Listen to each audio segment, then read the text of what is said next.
Ready to Love, Season 5, Episode 3, and I'm calling this More Bad Blind Dates. I'm so sick of these blind dates. Can we just get to like the final couples and stuff? Jeez, I'm sick of these blind dates. But anyway, on this episode, we got a new blind date. His name, the man was Eric, and Dakiya got to take him out. Oh, Lord. I hope we don't get the same Dakiya we got before. But anyway, Dakiya got to take out Eric. So Eric is a celebrity chef, and he has 2 kids, grown kids. And he's basically saying, you know, celebrity chefing is really hard on dating, and he wants to slow it down because he's trying to find the love of his life like his parents. His parents have been together for, I don't know, 30, 40 years. And he wants what they have. So he's ready to find love. So Dakiya becomes the one that gets to go on the blind date with him. And the first thing I'm thinking is, oh, Dakiya, please don't mess this up, Dakiya.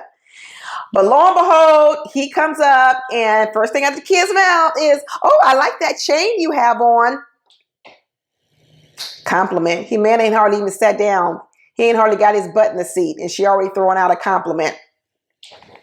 So anyway, he's like, oh, thank you, you know, whatever else like that. So he starts telling her that he's a celebrity chef. And then he tells her that he used to be used to be an engineer. I'm an engineer too. And he says, oh, okay, well, I was a systems engineer. Oh, I'm a systems engineer too. I work for NASA. You know, some people might think that Dakiya is she's competitive, but I actually don't think that's what it is. I think Dakiya thinks that when she says me too and gives people compliments, I think she thinks it bonds them to that person. Now, that might be okay if she were talking to a woman, but you know what? This is a man. Let the man fluff his feathers. Let a man strut his stuff. Let a man sit up on stage a little while and boast about himself. Just a little bit, Dakiya. You know, she kind of reminds me of, Kanye West when Taylor Swift was trying to get the award for the Grammy, and Kanye West goes up on stage and snatches the Grammy away from Taylor Swift and says, Taylor Swift said, oh, Beyonce had the greatest video. Sit down. Let the girl receive her award. Dakiya, let the man receive an award.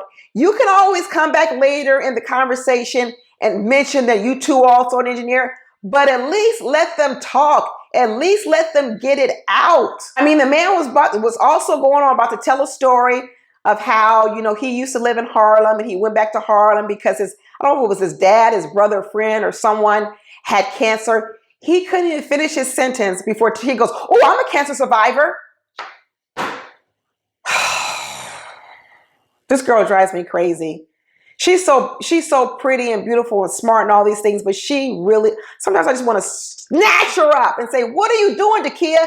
Sit down. So then he's like, oh, okay. So, she tells him she's a dance studio, that she also has a dance studio, and, he might look good in tights. What are you trying to do? Haven't you already not let the man pump his chest? Now you got to put him in some tights too, Dakiya. It's really just too much. I don't know where she gets this strategy from. I don't know where she got this strategy from, but it's really a horrible strategy long term. I think Dakiya is probably the type of person where she gets a lot of second and maybe even third dates because she presents very well. And in the beginning, a man might think, oh, this is good. We have lots of things in common. But what would happen with a girl like Dakiya down the line is she would slowly not allow the man to sort of pump his chest sometimes. Sometimes you need to let the lion roar. And she doesn't do that. And I don't think it's because she's trying to like one up him. I really think she's trying to show that they have things in common. Because it was really interesting that when she went back to start introducing Eric to the other women, she had already said that she liked Eric. So when she came in to introduce Eric to the other women, you know what? I wouldn't have done it if I was a single woman. First of all, I would have handled that completely different. I understand that she has to introduce him. But if he was someone that I was interested in, I would have made sure that wherever Eric was sitting, I was sitting next to him. Now, I don't mind another woman sitting on the other side because I understand what we're here for. But I would have made sure that I was in proximity. And Dakiya, the thing about Dakiya was she, instead of concentrating on Eric and making sure she was in the space with him and they're learning more about each other. She throws them on over to Joy and Ace and all these other women. Then Dakiya goes and tells Cornelius, hey, I haven't talked to you. Let's go ahead and talk. Can you come over here in the corner and talk to me? What for, Dakiya? You're not interested in Cornelius.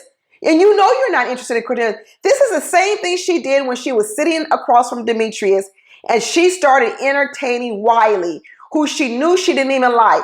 So here she was. She let Eric, who she knows she kind of likes, she leaves him with the other women. She goes off with Cornelius in the corner and says, oh, but I'm going to wink at, I'm going to make sure that, I'm going to make sure that I'm winking at Eric on the side. What you think? You just going to be winking at him from the other side of the room? I don't know. It's something about Dakiya that I'm like, her strategy is all wrong. She said she was engaged and that they called it off. And I think she said she might have been one of the persons that called it off. Who knows? Maybe it was mutual. I don't know. But there's something about Dakiya that I think she has a problem closing the deal. I think she presents very well up front. I think she has a lot of the qualities, like I said, but she has a problem closing the deal with the right person because she actually has a really, really bad dating strategy. So anyway, Eric goes off. He's talking to Joy. And, you know, Joy is like this sort of fun girl. She gets along with all the guys. It's not all romantic because she really only has eyes for Clifton, to be honest with you. And now I understand a little bit more of Joy because Joy tells the story of she was pretty much raised by her dad and she was a daddy's girl. And I can relate to that because I was a daddy's girl too. And when she was telling the story about, you know, her father passing away and transitioning and dying, man, my heart just broke for her because it made me think of my own dad who passed away. And he was like my best friend. I'm going to cry on this video, but he was like my best friend too. So I understand how Joy has this comfortableness around men, probably because she was such good friends with her dad. Because I know I can attribute that to me too. I'm very comfortable around men. And a lot of that I think is because I spent so much time with my father that I was able to be amongst men and just be friends. You see Joy put a lot of men in the friend zone.